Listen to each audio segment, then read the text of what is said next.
Welcome back.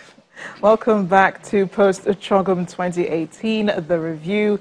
I have been speaking with the British High Commissioner, Paul ARKWRIGHT, the Jamaican High Commissioner to Nigeria, John CLARKE, Ambassador Joe Keshi, a former permanent secretary at the Ministry of Foreign Affairs, and the Special Advisor to the President on Media and Publicity, Mr. Femi Adesina. Gentlemen, we've been here for almost an hour talking about CHOGM and the issues were raised at this year's meetings. And I really want to thank the British High Commissioner because this was your idea to help people understand what Commonwealth is about.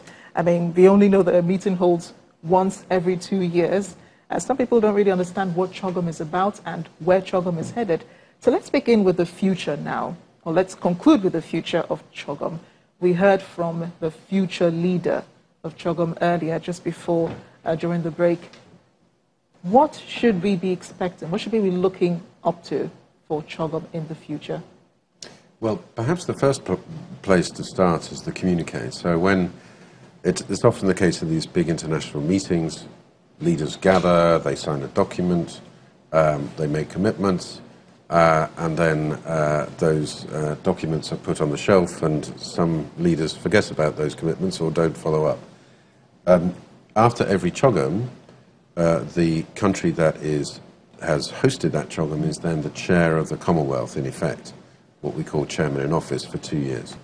So one of the things that the UK will be doing is to, together with all the other members of countries in the Commonwealth, we'll be reviewing the communique. We'll be reviewing progress towards meeting those commitments, the halving of malaria by 2023, the doubling of trade by 2030. These are serious commitments which my Prime Minister and the President of Nigeria have signed up to. And we talked earlier about trade ministers' meetings. There are education ministers' meetings. There are health ministers' meetings. They will all be looking at the various relevant targets which have happened. That will lead up to the next Commonwealth Summit, which I'm very pleased to say will be in Africa. And Rwanda has volunteered to host the next CHOGM. So I think that's the continuity which is obviously relevant to Nigeria too. Yes. And what are Jamaica's expectations for CHOGM as we very quickly wrap up this conversation? In the immediate future, we are very encouraged that climate change financing has featured. That is very important to us as a small island state, and the importance of tourism to our economy and the erosion of beaches, not to mention the negative impact on agricultural activity and so on. And so the whole thing of adaptation and mitigation as it relates to climate change is important. But something else important to us is the special needs of highly indebted middle-income countries. Very important. I see there's a reference to it. I think it's in paragraph 20 of the communique. Yes. But we will continue to lobby for the Commonwealth to highlight that issue, because the criteria for determining middle income, for being in the middle income category, is not sufficient in terms of not taking into account vulnerability. List of expectations from the Commonwealth. So, Ambassador Keshi, very quickly from you so that we can hear from Mr. Adesina.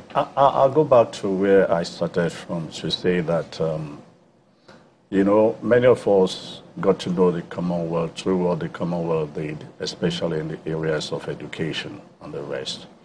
And today, as we look forward into the future, you know, we, in this country in particular, and some parts of the Commonwealth, a lot of skills and competencies are needed. And as the High Commissioner pointed out, if we look into the community and see how we can Sadly, help. we can't right now. Sorry, Mr. Adesina. That's where we have to Let me quickly hear from you before I close this. The theme this year was towards a common future.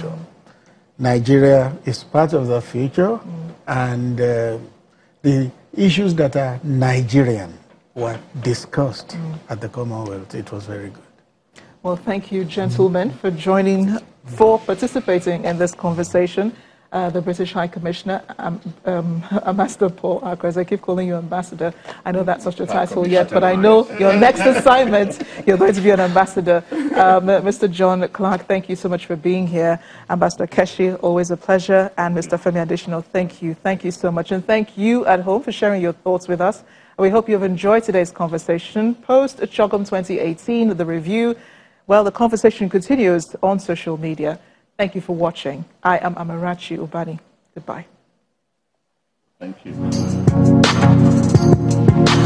you.